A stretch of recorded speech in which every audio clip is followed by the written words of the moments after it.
CountryWide CONNECT, connecting farmers and growers to what they need to know to grow. Your daily innovative rural show with Andy Thompson and Sarah Perriam-Lampp. Our next guest is the Prime Minister's Chief Science Advisor, Dr. John. Is it Dr. John Roche? It must be, surely. It is. It is. How are you, John? Fine, Andy. Really appreciate your time. And your text, you're looking forward to the grilling. Okay, well, maybe I have to rechange my questions on that one then. I thought we were just having a pleasant conversation. So you are the Prime Minister's Chief Science Advisor, and you've just released a first report. It sparked debate about the future of science funding in New Zealand. Dr. John Roche joins us. G'day, mate. Welcome to the show. Mission-led funding. What is it? What's this report about? Thanks, Andy. Well, the report is part of the overall reform process of our science system in New Zealand, which is the largest reform of our science system in probably 30 years, certainly since the early 1990s. And people will have seen that we have amalgamated a number of what were our Crown research institutes into public research organisations. The minister has announced multiple changes to try and drive innovation through to commercial outcomes. The Prime Minister has talked about in his State of the Nation address last year, the 5 important pillars of an advanced economy are your human capital. So our education system is incredibly important. Foreign direct investment, the right infrastructure for the country, the right level of regulations to enable the country to grow, but to protect our natural environment and our people. But the 5th one then was science, innovation and technology as being a critical pillar. This being the next step in that is trying to grip up our investment in science, innovation and technology and direct it to best effect. So historically, we have invested lightly and broadly.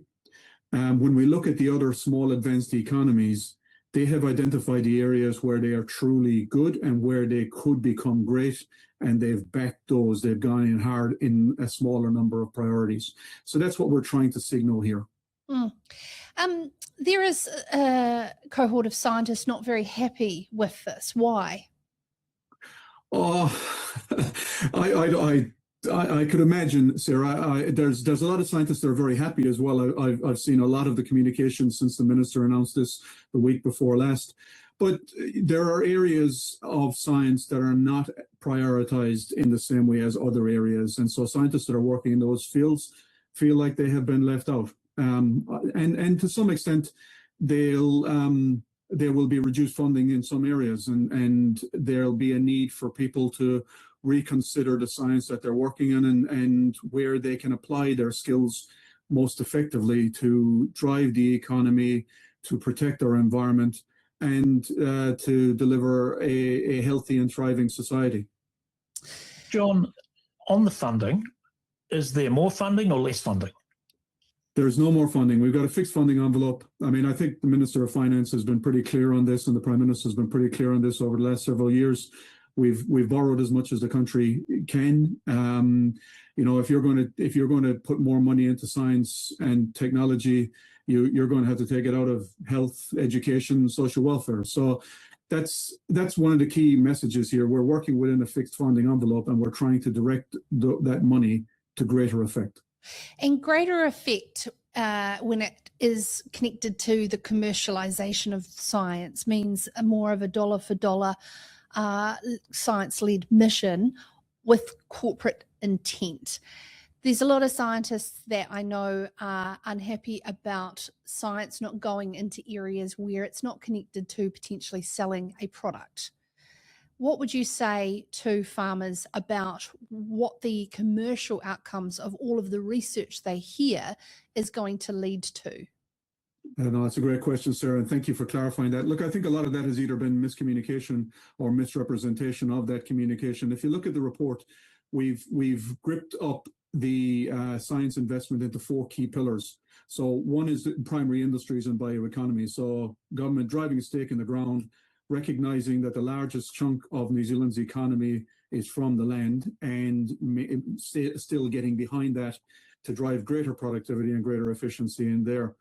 But and a second pillar is technology for prosperity, and prosperity in its widest form there. So that's not necessarily commercialization. Some of that should be commercialization. You know, we need money to keep the lights on. We need money to build the roads and rail, etc., that we want into the future, to have the healthcare system that we want.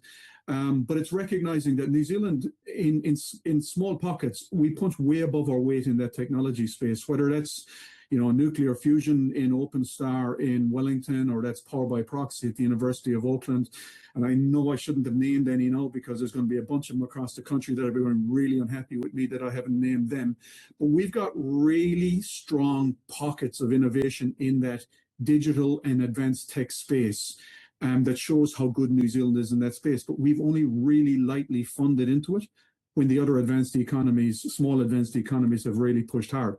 But what I really wanted to identify is that the other two pillars are environmental sustainability and resilience, where we recognize you're not going to have large commercial outcomes out of that, but the state has a responsibility to invest in its natural estate, in the environment, and to make sure that we are using our land as sustainably as we can. And importantly, that we are as best prepared as we can be for the climate change events that many of us have witnessed again this weekend. And then the fourth pillar is about a healthy people and a thriving society. So again, there will be opportunities to commercialize out of there, but more importantly, it's about developing a health system, and societal resilience. So again, it's for the good of the people, not necessarily commercial outcomes. So I think there's a very healthy balance between commercialization and impact for the good of New Zealand and the good of New Zealanders. John, you and I have spoken about this in the past, and some farmers are unhappy with some of the direction of the science, particularly when it comes to, you know, climate change and methane mitigation and those sort of things. What do you say to farmers then that are unhappy or criticise that direction of scientific research? Well, I suppose the great thing about living in a society and living in a democracy is we've got a bell curve of people's opinions, Andy, and I enjoy having those conversations. You know, I'm out and about. We have those regularly at regional field days, at national field days, and at different places where I find myself.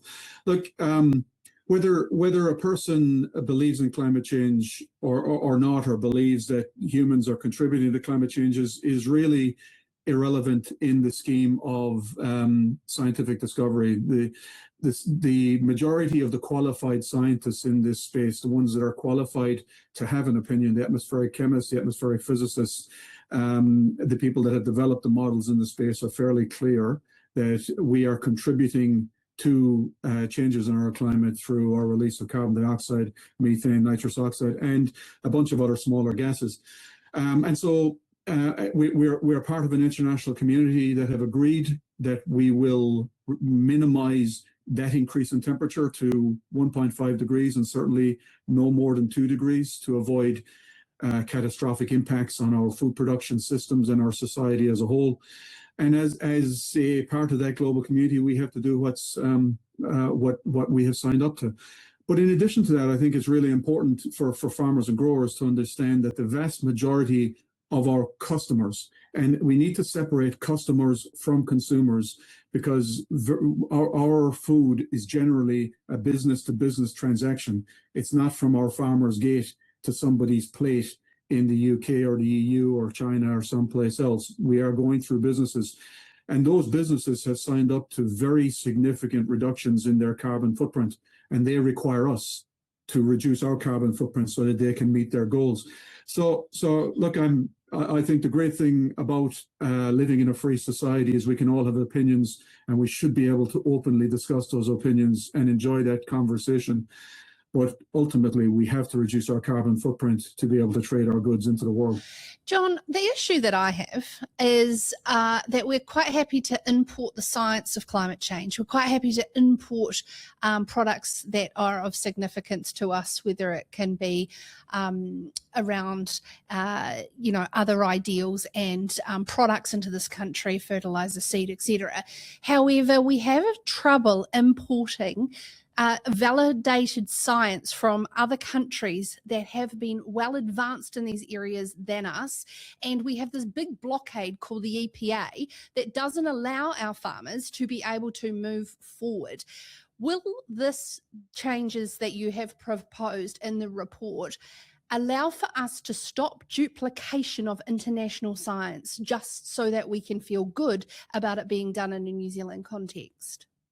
So there's multiple pieces of short answer to your question, Sarah. This report won't do that. This report is on how we best allocate the funding for science into strategic mission-oriented opportunities for New Zealand to get the greatest effect. But there's multiple pieces of work being done across our regulatory platforms to make it less onerous for people to, in the examples that you're using, to make sure that we can accept appropriate research from overseas. I think we've got to be careful. We can't lift and shift. We've got a very unique ecosystem here, and the EPA has a very important role in protecting that ecosystem. We've got native biodiversity that doesn't exist elsewhere. So if it has been trialed overseas, we can't assume that just because it doesn't impact on their trees and their birds, etc., that it won't impact on ours. So there is an important role there for that regulatory protection, but the message has come through loud and clear that it's significantly onerous, and the regulations are being looked at under different pieces of work. And there's a lot of science that is being duplicated in places that potentially doesn't need to be as well, John. Absolutely. And look, one of the key things that the Prime Minister's Advisory Council has made clear is that international collaboration is key. You know, we're strong collaborators in the European Union's Horizon Europe, which is a very large research fund that we contribute into and that our researchers are able to apply into as a result. So absolutely, we're even though I do believe we do excellent research in New Zealand, all of the international statistics show that we do international research in New Zealand. We are still a really small island out on our own in the South Pacific. And so we need to collaborate internationally to make sure that we get the best bang for our buck. Yes, with a very shocking balance sheet economically at the moment too. So duplication and collaboration is something that we should seriously look at to get more bang for our buck. Dr. John Roche, thank you very much for your time, Chief Science Advisor to the Prime Minister there following the recent report around science funding and what it looks like going forward. So thank you very much for your time. Andy. Pleasure. Thanks for the opportunity. CountryWide Connect. Connecting farmers and growers to what they need to know to grow. Your daily innovative rural show with Andy Thompson and Sarah Perriam-Lampp.